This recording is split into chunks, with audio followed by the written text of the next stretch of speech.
BNP chairperson Begum Khaleda Zia উন্নত চিকিৎসার জন্য আগামী ৭ জানুয়ারি লন্ডনে যাওয়ার প্রস্তুতি নিচ্ছেন বলে জানা গেছে। এ সময় তার সফর সঙ্গী হবেন চিকিৎসক, নার্স ও ব্যক্তিগত সহকারী সহ ১৫ জনের একটি দল।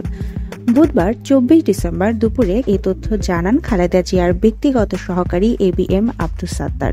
তিনি বলেন, খালেদা জিয়ার বিদেশ যাওয়ার দিন এখনও চূড়ান্ত হয়নি, তবে ৭ জানুয়ারি ঘিরে প্রস্তুতি নেওয়া হচ্ছে। শুধু একটা নির্বাচন কিংবা ভোটের জন্য এত মানুষ জীবন দেয়নি বলে মন্তব্য করেছেন অন্তর্বর্তী সরকারের যুব ও ক্রীড়া এবং স্থানীয় সরকার, পল্লী উন্নয়ন ও সমবায় মন্ত্রণালয়ের উপদেষ্টা আসিফ মাহমুদ সজীব ভূঁইয়া। আজ বুধবার সকালে ঠাকুরগাঁওয়ের বালিয়াডাঙ্গি উপজেলা পরিষদ হলরুমে অসহায় ও দুস্থ মানুষের মধ্যে শীত বস্ত্র বিতরণ শেষে সাংবাদিকদের এক প্রশ্নের জবাবে তিনি একথা বলেন।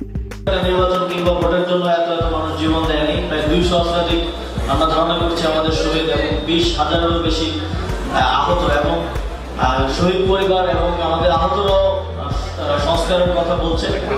এই সরকারের একটা ক্লিয়ার ম্যান্ডেট হচ্ছে আমরা সংস্কার কার্যক্রমগুলো করবো এবং আপনার জানেন কমিশনগুলোর প্রায় ৩ মাসের মতো সময় হয়ে যাচ্ছে। চাঁদপুরের হাইমচরে মেঘনা নদীর ঈশানবালা খালের মুখে নোঙর করা সারবাহী MV আল বাখেরা জাহাজে ৭ জনকে হত্যাকাণ্ডের ঘটনায় ওই জাহাজের লস্কর আকাশ মণ্ডল ওরফে ইরফানকে গ্রেফতার করেছে র্যাব। গতকাল মঙ্গলবার রাতে র্যাব সদর দপ্তরের গোয়েন্দা শাখা র্যাব ১১ ও ৬-এর যৌথ অভিযানে বাগেরহাটের চিতলমারি এলাকায় এক আত্মীয়ের বাড়ি থেকে তাকে গ্রেফতার করা হয়। গ্রেফতারকৃত আসামি সে আমাদেরকে জানায় সে নিজে রান্নাঘরে প্রবেশ করে এবং ৩ পাতা ঘুমের ওষুধ ওই তরকারির সাথে মিশ্রিত করে।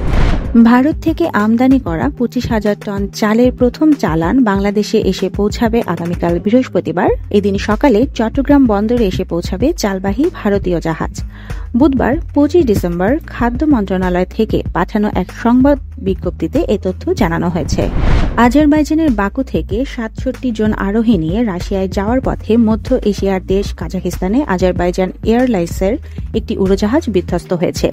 স্থানীয় কর্মকর্তারা বলেছেন, বিধ্বস্ত উড়োজাহাজের অন্তত ৪০ যাত্রীর মৃত্যুর আশঙ্কা করা হচ্ছে। এছাড়া ২৭ আরোহীকে জীবিত উদ্ধার করা হয়েছে।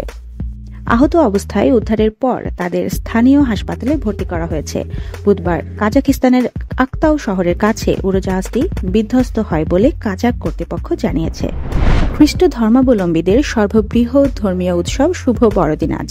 খ্রিস্ট ধর্মাবলম্বীরা এই দিনটিকে শুভ বড়দিন হিসেবে উদযাপন করেন। রাজধানী ঢাকাসহ সারা দেশের খ্রিস্ট ধর্মের মানুষ আনন্দ উৎসবের মধ্য দিয়ে দিনটি নানা আনুষ্ঠানিকতায় উদযাপন করছেন। উৎসবে অংশগ্রহণকারীরা জানান, যীশু খ্রিস্ট আমাদের পাপ থেকে মুক্তি দিতে এই পৃথিবীতে আসেন।